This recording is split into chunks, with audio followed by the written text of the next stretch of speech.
Saludos compañeros, tutora. Nosotros somos el equipo E y vamos a presentar los temas de atención, memoria y aprendizaje. En la actualidad he sabido que no somos capaces de procesar toda la información que nos bombardea de estímulos día con día, lo cual nos dificulta realizar muchas tareas de manera simultánea. Estas limitaciones implican que debemos filtrar y seleccionar la información que recibimos para poder obtener la que es la más importante. En respuesta a estas limitaciones en nuestros procesos cognitivos, la atención nos permite seleccionar entre estímulos, pensamientos o acciones relevantes e ignorar información irrelevante o los distractores. Podemos decir que la atención es un filtro para seleccionar información importante. La atención se divide en tres redes: la red de alerta, la red de orientación y la red ejecutiva. La red de alerta implica la preparación para responder a un estímulo y es una base en la que se apoyan los demás mecanismos de la atención.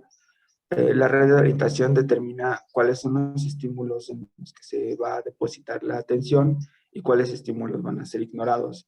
De esta manera, esta red es un sistema de orientación y control de la atención. Por último, la red ejecutiva se vincula a tareas como la toma de decisión, el monitoreo de actividades, la distribución de diferentes recursos atencionales en distintas actividades cognitivas. Además de las redes, existen los modelos clínicos que dividen a la atención en 5 componentes: la atención focalizada, la atención sostenida, la atención selectiva, la atención alternante y por último la atención dividida. Cuando hablamos de la atención focalizada, podemos decir que es una habilidad para responder de manera específica a un estímulo, ya sea de manera visual, auditiva o táctil. La atención sostenida es la capacidad para sostener la atención en una tarea durante un periodo de tiempo más o menos prolongado. La atención selectiva nos permite mantener la atención en un estímulo más allá de otros estímulos que son menos importantes. Estos estímulos pueden ser internos o externos. La atención alternante es la flexibilidad de cambiar de foco de atención y moverlo a diferentes tareas. Y por último, la atención dividida implica la respuesta simultánea a varios estímulos.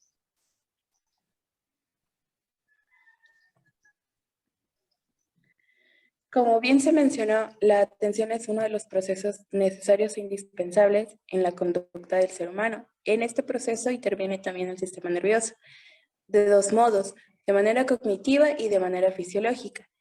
En el impacto cognitivo podemos encontrar el desarrollo y la ejecución de funciones mentales, mientras que en el desarrollo fisiológico podemos encontrar el apoyo y la ayuda al neurodesarrollo y la neuroplasticidad. Con ello, podemos mostrar la funcionalidad que tiene el ser humano y que le permite su adaptabilidad en la vida cotidiana. Esta funcionalidad nos va a permitir la adquisición de aprendizajes nuevos, prepararse completamente como individuo en la sociedad ante estímulos representados en su entorno, priorizar estos mismos estímulos seleccionando aquellos funcionales y los que no lo son, y también el desempeño apropiado de una vida personal y social más extensa.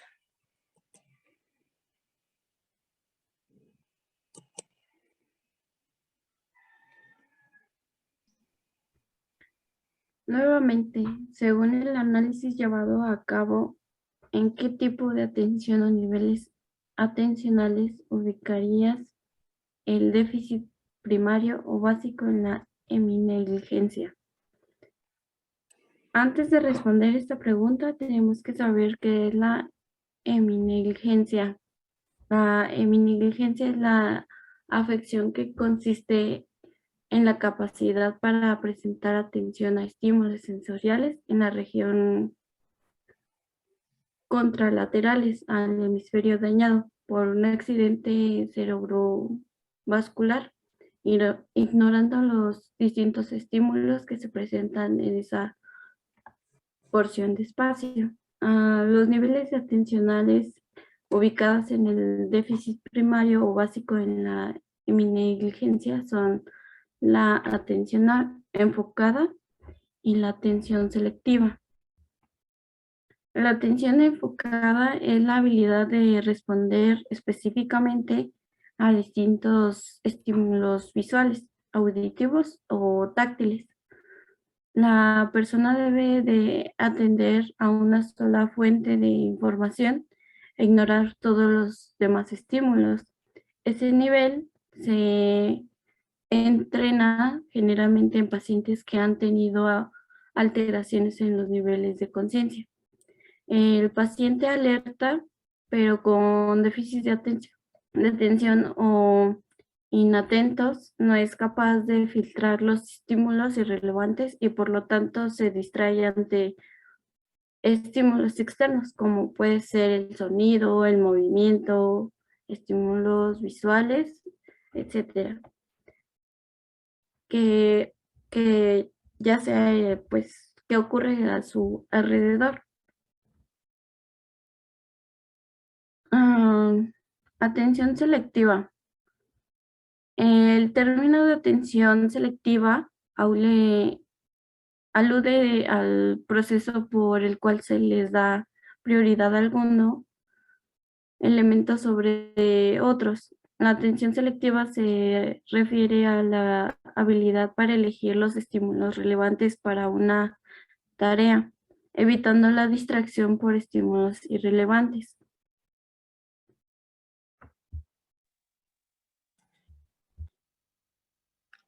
La memoria es una función cognitiva que nos hace ser quienes somos. Nuestra historia, nuestras ideas, nuestra identidad, de alguna forma depende de nuestra memoria.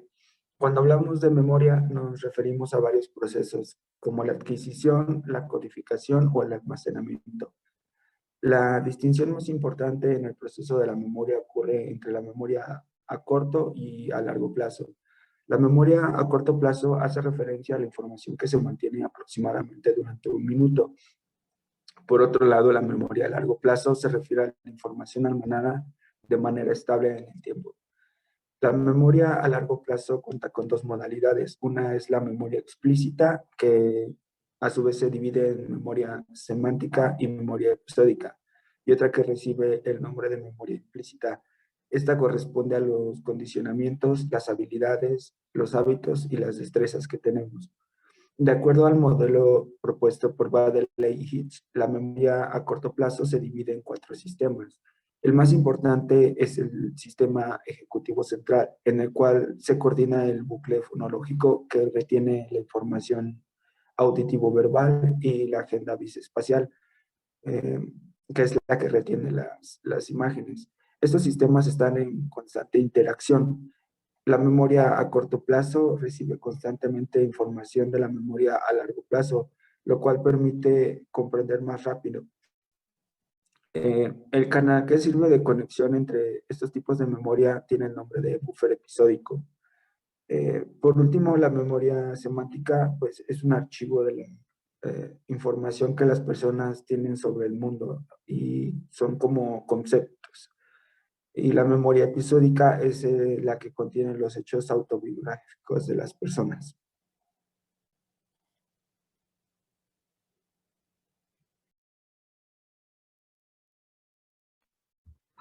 ¿Cuál es la relación entre atención y memoria?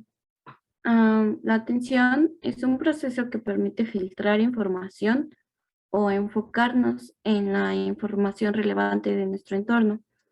Esta información se toma estímulos, pensamientos o acciones que permite ignorar los estímulos distractores o irrelevantes de aprendizaje. Se genera un aprendizaje significativo. La atención tendrá que basarse en el conocimiento previo de los elementos o de otro modo no será posible reconocer lo que se mira. De ahí el cerebro requiere de la complejidad de la interacción entre memoria episódica, también llamada de trabajo, y la memoria de largo plazo, que permita crear acceso a la información previa en el sistema. El principio se ha explicado como una revisión de archivos contenidos del cerebro, conservados para ser empleado a necesidad.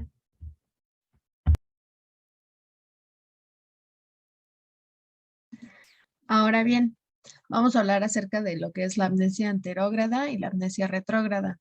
La amnesia anterógrada es la incapacidad de poder guardar nueva información, es decir, la persona no tiene esa capacidad de retener nueva información ante nuevas experiencias debido a que sucedió una lesión o un trauma cerebral. Esta amnesia lo que va a afectar son los conocimientos relacionados con el lenguaje, la visión o los sonidos. Lo que va a provocar o alguno de los síntomas es lo que es la desorientación temporal y la desorientación espacial. En esta amnesia, la memoria que se ve afectada mayormente es la memoria a corto plazo. Una persona puede tener la habilidad de poder aprender nuevas cosas, pero solo por unos segundos o incluso unos minutos, pero después de ello va a olvidar todo. Y por otro lado, la amnesia retrógrada es la incapacidad de recordar información sobre aprendizajes que tenemos anteriormente, es decir, debido a algún trauma o lesión cerebral, la persona pierde completamente la memoria. Después de haber tenido ese accidente, no recuerda nada de su pasado. Puede volver a retener o crear nuevas experiencias, pero no puede recordar lo que antes ha vivido. En esta se olvidan lo que son pues los aprendizajes previos o los recuerdos que ya se tenían.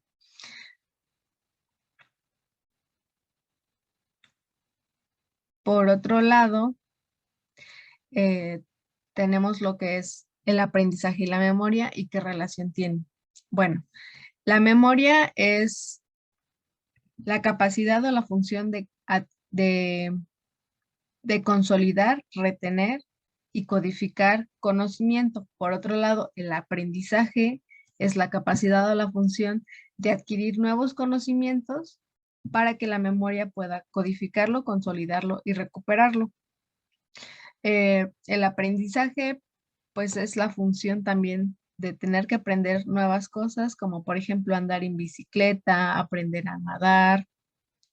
Y la memoria, su función es recordar cómo andar en bicicleta, eh, recordar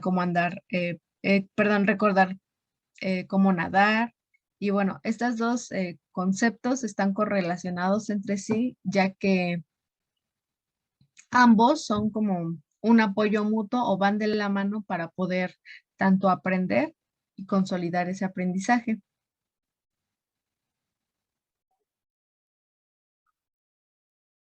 Bien, a continuación vamos a responder a la pregunta de qué capacidades atencionales o niveles atencionales son más afectados por este trastorno de déficit de atención e hiperactividad. Como podemos verlo, ya lo mencionaron mis compañeros, se afectan diferentes niveles de atención. Entre ellos, pues, obviamente la atención en sus diferentes aspectos, la orientación y, repito, atención enfocada, atención alternada, la atención dividida, la atención selectiva y la atención sostenida, las cuales ya han sido explicadas por mis compañeros con anterioridad. Bueno, pues también se encuentra una relación muy importante con la percepción, la atención, el aletargamiento y algunos factores de distracción. También podemos entender que son algunos factores de conducta y de pensamiento de resolución. Estas desembocan en ciertas afecciones que van a golpear la memoria y por ende el aprendizaje.